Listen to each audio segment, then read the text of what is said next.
Hi there, everybody. I'm Philip Eidson, and welcome to this week's Art of Procurement podcast.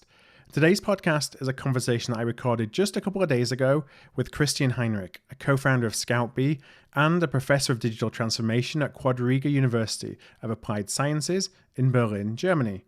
Now, if you haven't heard of ScoutBee before, they specialize in AI-enabled supplier discovery, sourcing, and onboarding, and as such, they've been at the forefront of their clients' response to the COVID-19 pandemic over the past few days. Well, in this podcast, Christian took some time out to share with us what he's seeing on the ground as companies look to secure short-term supply. What are some of the tactics and strategies they're taking? And also what some of those leading companies are starting to think about of what they need to do, what actions they need to take today to actually prepare for a return to some normalcy once the pandemic is contained. Well, I started the conversation with Christian by asking him, how did he get his start in procurement? A long time ago. This sounds really long now. It's around about 12 years ago I started working in a procurement consultancy. And we had typical topics on the agenda like supporting companies, small and mid-sized companies, but also internationals, multinationals, corporates, regarding global sourcing issues, but also regarding how to structure your procurement organization. Do I differentiate between strategic sourcing, operational sourcing? Do I have a central department and a decentralized department? All those organizational topics, also process topics. And especially in the global sourcing initiatives, it became pretty clear to me that all the manual sourcings, which are then stored in an Excel base or in something like that database, which is not reused, at least not from a machine learning perspective, there must be some room for improvement. So this was the early beginning for me, starting really in consultancy. And then later I moved to the chemical industry company BASF. And then I was in touch with various industries.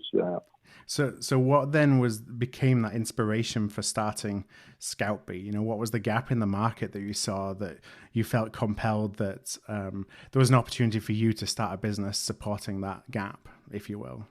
Yeah, so it really should not sound arrogant or something like that, but it was just a little bit too boring to repeat the same sourcings, especially global sourcings, especially during my consultancy time, because then we had individual customers, so that's normal. But for example, let's take the case of finding suppliers for packaging or for machine building companies or something like that. And they were pretty similar, but we always stored this in Excel files. Then the project was done. Then the team members of the consulting team of the next client changed. And we had to start from zero again, writing technical specifications, sending out emails, storing the potential long list in the Excel file, handing it over in a PowerPoint or Access database to the client, and start again from zero. And this was at the end the real case where I just said, in terms of big data and machine learning, that's a kind of a repetitive process. And we should really think about how we can aggregate various data sources in order to deliver value to the procurement experts and bring this to the next level. Yeah. So we're kind of recording this in very, it's cliche, it feels like at the moment to say uncertain times, but certainly uncertain times. I want to actually talk a little bit about what you're seeing, how you're seeing your clients respond to that. But before I go there, how's COVID-19 and the pandemic, how is it impacting you from a kind of professional, from a ScoutBee perspective? Are there things that have come up that you were not necessarily expecting, hurdles that you've had to face in the last week or two? We experience massive outreach to us due to different reasons. So especially right now, companies are confronted with a lot of shutdowns and lockdowns, and they have issues in their supply chain. So there are the border issues, the typical transport issues, but also what we see day by day even more right now, if they think beyond the next 2 weeks. So let's think about May, June, and so on, what's coming on. They are already getting super panic regarding the backup suppliers for the strategic, critical part suppliers. And this is something we are confronted with right now, that we should take care about finding sources, backup suppliers, and even only if they are really not used at the end. But companies make them ready, prepare them if the thing's going on, hopefully in a few weeks, and then they need to prepare it. Yeah. Are you seeing that both from physical supply chain and what I'd call virtual supply chain? So services, there may be geographic based services where people don't have the ability to go into their office and therefore provide the service, or is the focus right now more on that physical movement of goods? It's a very, very good question. I mean, based on our initial offer or general offer, what we have, let's say 70 to 75% really hardware-oriented, production, manufacturing-oriented topics on the agenda and sourcing cases. Around about 25% are service-oriented. I mean, in services, the transport chains, the supply chains are not that affected. That's clear. Yeah. There are some other organizational topics which are popping up right now because I think there are some of the smaller service providers are going to become bankrupt in the next week, so they may be not available anymore. So that's more this case in this area, where in the let's say 75% of the hardware-oriented sourcing topics, they are more regarding the transport, logistics, and the whole value chain itself, which is not stable anymore. So I wonder if you could talk just a little bit about what are some of the actions that you're seeing, a lot of organizations kind of take as it's basically an emergency response right now as we're looking at, last week, this week, the coming couple of weeks or so. Where are they being successful in protecting themselves, mitigating the risks, and driving stronger collaboration with their suppliers? Well, that's a very good question. So first of all, as it is today, everybody's running regarding emergency sourcing topics and emergency supplies and so on. But I think this will heavily change in the next weeks, that they really look also much more forward. So that's then more the risk mitigation aspect. So right now, everybody really tries to secure the most relevant topics. But honestly speaking, we all do not know when sales is increasing again. I mean, that's then more right now really making everything safe for the next 2 weeks. But also we will see that the sales will go down for the next 2 months maybe, or 3 months. So that will be this kind of, I need to think about where is the critical part of my supply chain. Also, when I try to ramp up my production again in 2 or 3 or 4 weeks in order to meet the sales requirements. I think that's the strategic question everybody is confronted right now. And especially here, we can support regarding finding the backup suppliers for the critical elements of your supply chain. Yeah. Now, would you say now is the time to be collaborating with suppliers? Because that can sometimes be something that gets forgotten about when you're in times of crisis. But is, to me, when you look at long term, something that's super important. But are you seeing businesses think along that line, like we're all in this together, so we got to help each other? Or are you seeing organizations more looking at how do we protect ourselves? Is there a balance? Maybe. That is a good question. I compare it a little bit with the private lives. I mean, there are some neighbors where you are willing to help, and there are some neighbors where you are not willing to help right now these days. I hope that it's more 80% where you are willing to support. Yeah. And it's at the end, how busy are the companies themselves with their own internal stuff and organization, and how much time do they spend with collaboration? And bring it back again, those suppliers who are not relevant for you as a company right now, there will not be a collaboration initiative right now. Yeah. But for those critical suppliers, for example, in the automotive chain, the tier ones and the OEMs, they at least talk very closely together. Nevertheless, unfortunately, we see in almost every case that the responsibility stays with every company by themselves. So at the end, cost cutting, budget freeze, this is what we see very often. And it does not matter at the end to be very collaborative, unfortunately. Yeah. So I completely, that's what I see, and from my experience, I've got a lot of background in automotive tier one. And, when you look at the supply chains, there's such systemic risk amongst all providers because it's such a community that's reliant upon each other. But in times like this, everyone is so strained that it's very difficult to even quantify the impact of decisions, when you're looking at the tier 2, tier 3, tier 4 down in that supply chain. Now, ultimately, there could be one tier 4 supplier in the middle of, anywhere that's been impacted that is not available, that impacts the entire supply chain. But it's really hard for organizations right now to figure out what that weak link is. And until they figure that out, which is probably something that's not going to take place for a little while, the focus obviously isn't going to be there. The focus is on the things that are more obvious, that they can see today, the more immediate problems. Mm-hmm. Yeah, maybe I can add here one comment, because this is exactly what's the case. And I mean, there was always competition, especially when we used this example of automotive and OEMs, but they were already in a very strong competitive market due to the change of the digital transformation and digital disruption. Mm-hmm. Right now, we see some individual players really using this also in order to get rid of not efficient business units and then restructuring, reposition things themselves. And this is even more, which makes it more complex to partner right now.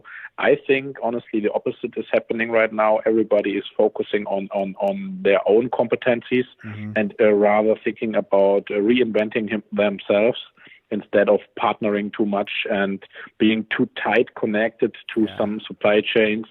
From a product mix perspective, they will maybe not exist in 6 months anymore. Optionality becomes the new kind of currency. That's the most important thing right now, is to have as flexible supply chains as you possibly can. Now, from a technology perspective, last time that a lot of, especially when we think about automotive manufacturers, any manufacturers that are out there, actually having to deal with an issue like this, I go back to the financial crisis that hit the automotive industry. I'm only using that as an example, but that hit it hard. You're dealing with a lot of these things by, emailing and picking up the phone and searching for suppliers on Google. So I'd love to know, here we are 12 years further on, and how is technology changing how an organization has the ability to rapidly respond to all these changes? Yeah, I like this question and approach, because, we are coming out of this ERP age, I would say, and before the ERP systems, we had the business process optimization initiatives kicking off with Hammer and Champy in the 80s, I would say, and everybody of us knows all the process diagrams we had on our wall. But then we moved to the ERP systems, and I grew up in an ERP world where the Oracles, the SAPs, and so on were pretty famous, and this was the latest trend. And then after this, all the SRM systems and e-procurement systems popped up, and also nice and also good. I expected, honestly, some years ago, that the collaborative parts also to new potential suppliers to the outside world. So we do not speak only about the existing suppliers in the ERP systems and the data warehouse systems with the master data and the supplier data. We are talking about the external potential new suppliers, that this collaborative part is already done from an SRM system. But obviously, and this was another case besides the big data and the machine learning topic, why we founded ScoutBee 2015, because we say the collaboration part between production engineers, who are usually responsible for the technical specification, the procurement part internally, who are more responsible for the business part, and the potential new suppliers which are not yet registered in your ERP system, that this is already done, but it is not obviously the case. So that's still not the case that it's done, and we focus heavily in our product Streamline and cover exactly this process, so that there's a seamless integration without sending emails. Right. Imagine you have a long list of potentials with 80 potential suppliers, and you get then 60 emails back, but this is just the first circle, and then you have 5 or 6 circles, so you have to send out 300, 400, 500 emails just for one RFP, and this is handled and managed easily right now with a one streamlined process on one platform without any emails and phone calls with ScoutBee. I remember back in the day when your engineer would be looking for providers, I would be looking as the buyer for providers, or for stock or whatever it may be, and we're all kind of acting in isolation from each other. It wasn't necessarily a joined up effort, and so having that ability to basically make sure, I think, understand what everybody else is doing at the same time on its own has a lot of power. So you're not duplicating efforts in times like this when you really need every single minute and hour that you possibly can to be not duplicating efforts, because there's so much on the agenda to try and figure out. Yeah, you can be much more precise right now with your requirements, and you do not need to repeat every question, because let's say in this case we have 80 potential suppliers on the long list, and maybe 80 questions are coming back from the companies back to your production engineer. So I guess he won't be happy to do the job of procurement, and answer all the 80 questions. So usually the questions are very similar, and that's why we make this kind of 10 minutes FAQ. So the production engineer usually has then only 10 minutes to respond to the same or similar questions, and all the 80 can on the platform then review the questions and answers, and then it's done. But the production engineer did not lose 80 or time for 80 emails. Right. They just used 10 minutes.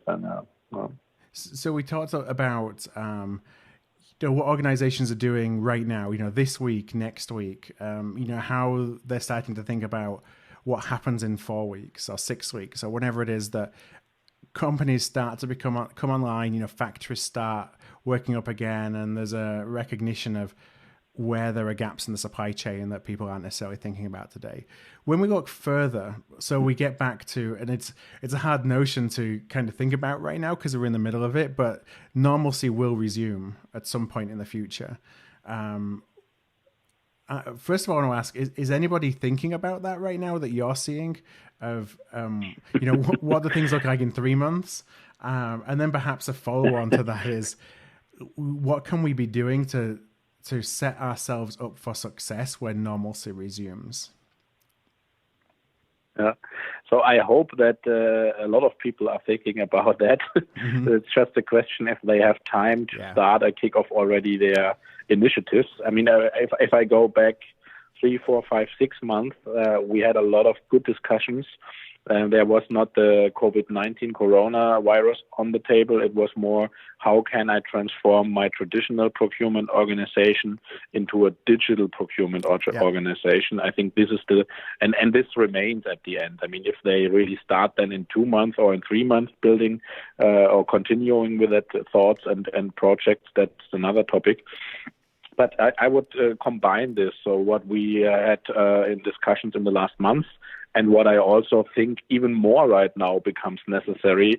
First of all, you need to be proactive, and you need also to create a kind of an information advantage and the execution advantage. And it's not the thing that, you are the next brilliant automotive production company, or whatever OEM manufacturer. That's more, are you fast enough to deliver highest possible quality for the best price? I mean, the thing with the speed is new. I mean, price and quality was always the thing, but being the first, having identified the first battery supplier for a specific battery in this case, that's the USP then at the end, and that's why we have a lot of workshops with CPOs in the last month already, and in the last 2 years we started already some projects with our clients regarding thinking still in the category management approach. So let's say in the average we have between 8 and 20 categories per company.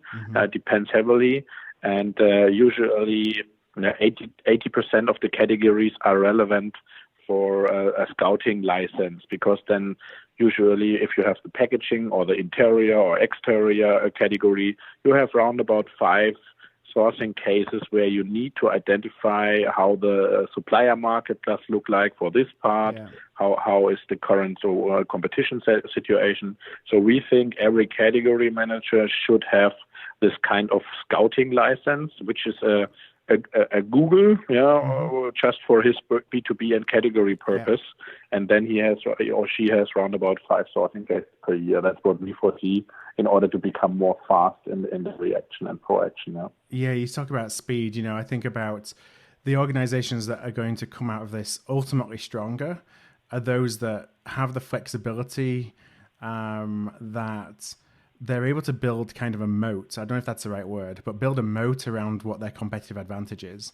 And that's because they're able to partner more closely with the most important, most like structurally important suppliers in their industry. Whether they're able to generate cash because they've moved quickly to invest in more competitive pricing, or whatever it is, that they're able to do to create and to distance themselves from the competition while everybody's catching up. And that in the industries that I think it goes cross-industry. There's going to be some that are struggling obviously a lot more than others, but those that are in this kind of wait and see, and we still believe there's going to be growth, it's all going to be about how quickly can we use that to our advantage to create that gap between us and our competition. Fully agree on that. And I mean, maybe I can add just that that's super important to react demand sensing oriented. So we will not see this. Also, if you think in the next 9 months until end of this year, I mean, this will not be the case that 1st of May, Corona is done and everything is then going back to normal like we had it in January this year or in December last year. There will be some peaks and some lows, and there will be some restrictions, and it will need at least some time. This is that thing, but also later on, and this is then coming back, and I'm closing the circle with a topic regarding digital transformation of procurement. This will then be back at normal when we talk about 2021 and the next years. So because then we have still the issue that we have shorter product life cycles.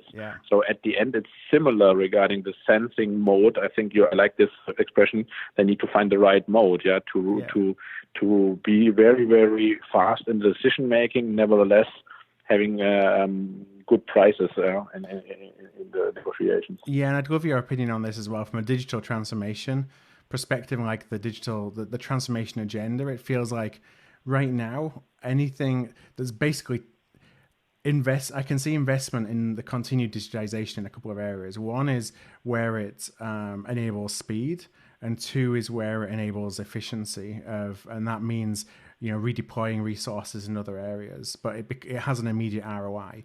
If it doesn't have an immediate ROI because it doesn't immediately connect to obviously one of these the short-term challenges and objectives and goals that organizations have, then maybe it's something they'll be put on the back burner for 6 months.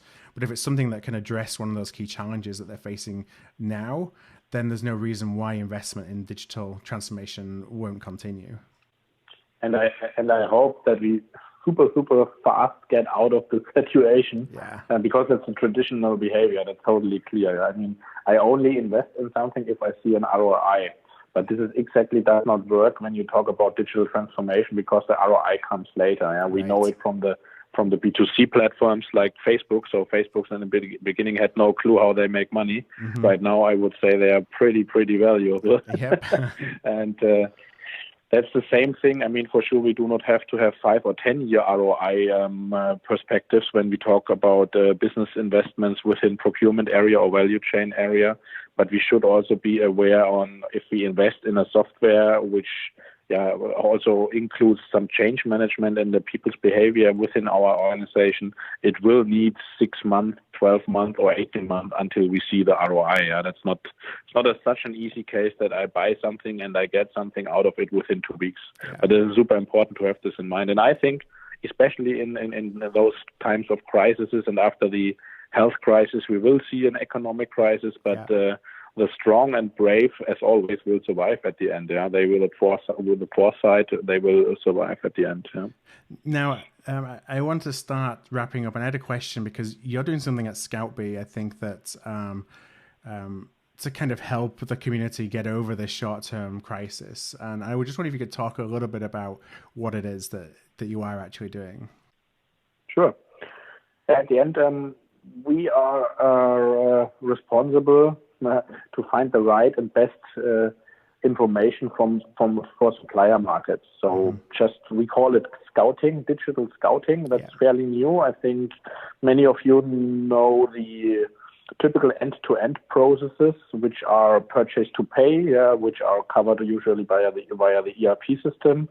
Then the source to contract process, this is covered by the SRM system, and we are one step earlier. So we are covering the scout to source process. So always, if you have, for example, you want to find new suppliers, you want to find backup suppliers, you are ramping up a plant in another region where you do not have a long list or a short list for some topics and materials, or also for innovation topics. And this is where we provide the long list and the short list, and we screen the whole market globally, multilingual, include also specifications, include also ISO certifications, risk indicators, financial stability indicators, and then we provide you a long list. Mm-hmm. And based on the collaboration part on our platform, you can then funnel the potential suppliers down. Sometimes we have more than 1,000 potential suppliers in the beginning. You would never do contact individually. Right. You just do this on the platform because it's possible. Yeah. And then out of 1,000 potentials, you find the last 10 at the end, and then you get an initial quote, and then it's up to you. You start your negotiation process, you start your typical RFP process, and so on. But the result is much better if you start with 1,000 instead of starting with 30, because you can only do 30 manually. And so I know that you're doing something really from an emergency perspective to support organizations through COVID-19. I wonder if you could share a little bit about what it is that you're doing and the support that you're providing right now. Sure. Yeah. As I mentioned, our core competency is to find and identify suppliers for almost every requirement from B2B production-oriented companies, but also NGOs, multinationals, governmental institutions, especially right now for healthcare providers, also for hospitals. And that's why we have kicked off an initiative internally this week. We call it COVID-19 support. And if you go to scoutbee.com, you'll find a special website for the coronavirus. You can also address your requirement directly to help@scoutbee.com, mm-hmm. and then we will provide you support in these cases. If you are a traditional production-oriented company, you are facing kind of bottlenecks in your supply chain, especially of those emergencies, you can also go to our contact form on the website, and our team will directly support you and identifying new suppliers for your special case. Okay, perfect. I'm going to include the links to those in the show notes page. Before I do that, I have one final question, and that's just, outside of the coronavirus crisis right now and the communications related to that, if folks would like to just get in touch, learn a little bit more about what ScoutBee does generally, perhaps connect with you personally, what's the best places and the best way for them to do that? Yeah, we have, if you go to our website, scoutbee.com, we have different sections, and I think that's the most valuable thing if you are interested in general to walk through our case studies. So we have 2-3 case studies online, and also if you then are just simply interested in getting new material, we can send out videos. We can also initiate a kind of a demo call if you just walk through our contact form online on the website, scoutbee.com, and then we will get in touch with you. Okay, great. Well, what I'm going to do, like I say, is I'm going to